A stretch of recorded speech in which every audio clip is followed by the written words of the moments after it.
deep into the new adult college romance with some light BDSM and a bit of sports romance in there too.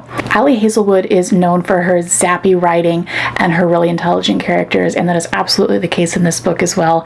It follows Scarlett Vandermeer, a quiet diver and a golden boy swimmer, and they strike up a secret fling until feelings start to develop. The themes in this that I loved so much were non-linear healing, and especially in Scarlett, control. Kind of both of them, but like especially Scarlett.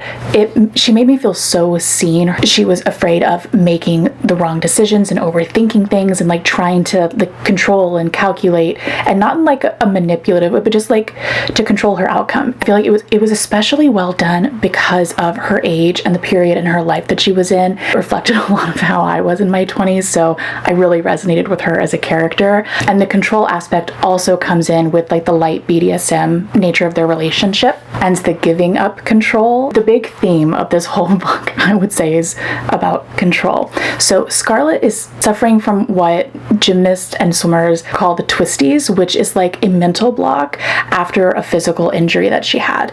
And she goes through therapy throughout the book, which I loved. And I loved how non-linear it was, but I loved the unseen injury, like the mental injury. That's what she's working through throughout most of this book, is trying to figure out how to do this inverse backward dive thing that I can't remember the name to. I do want to talk some details now, so if you are interested in reading this and you don't want to be spoiled, now would be the time to go check out some of my other videos. If you don't mind spoilers, you can stick around with me though. Friendships and rivalry and their secret, all of that felt so appropriate for the age of the characters, and I think that's why I miss the new adult genre so much. I see themes like that brought up in what I would consider fully adult novels, and I find it too juvenile, but juvenile not in a bad way. Like, this is appropriate for characters of the age, and I find myself, I don't even want to say forgiving it, just like it fits, that's realistic, they make mistakes, like it works. And Penn annoyed me, but I saw her purpose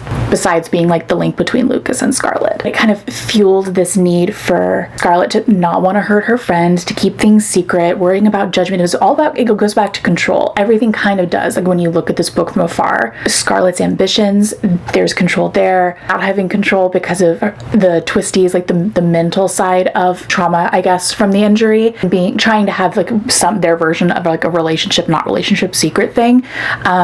There's like no control in that because there's another person in the equation, and all of it goes back to that. And speaking of college age things, the miscommunication in this, again, was so appropriate. Some people will see that mentioned as like a trope in a book and be like, that's not for me, I'm not going to do it. I disagree. I like that. And if it's well done, or they're in an appropriate like age range, or they have lack of experiences or too much of a bad experience, like I understand miscommunication tropes, like there's a place for them. And I found far more sympathy because they were in the correct place in their life where miscommunications would happen, where they're still figuring out themselves and each other and being young adults. I feel so old saying that, these young adults. So the BDSM part of this, I do feel like it's light BDSM. I mentioned it as light because it feels very exploratory. It doesn't feel erotica, which I read a lot of back in the day, and I did read the 50 Shades series. I read Bared to You. I read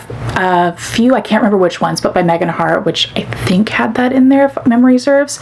So I've read a bit of it, and I feel like it was appropriately done, and I feel like there was a point to it. Like it wasn't BDSM for the sake of being able to list it as a trope, which that sometimes happens a lot, not specifically with BDSM, but with anything, like the inn only has one bed kind of a trope, which they're fun, there's a place for them, absolutely, but I feel like this fit the story because it was about control. It was going back to that theme, and I just love Ali Hazelwood's writing, and I loved how smart this was. But you know what surprised me was how many times this book had me tearing up. I did not expect for that to happen. I was here for a good time, and I did have a good time, but she also got me emotionally. This is one of her more deep novels, not to say the other ones aren't, or maybe it's just because they personally resonated with me is why I feel this one is more deep. I don't know. If you guys read this, I'm curious to hear what you thought of it.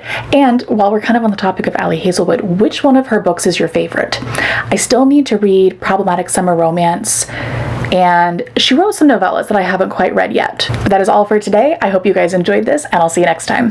Bye.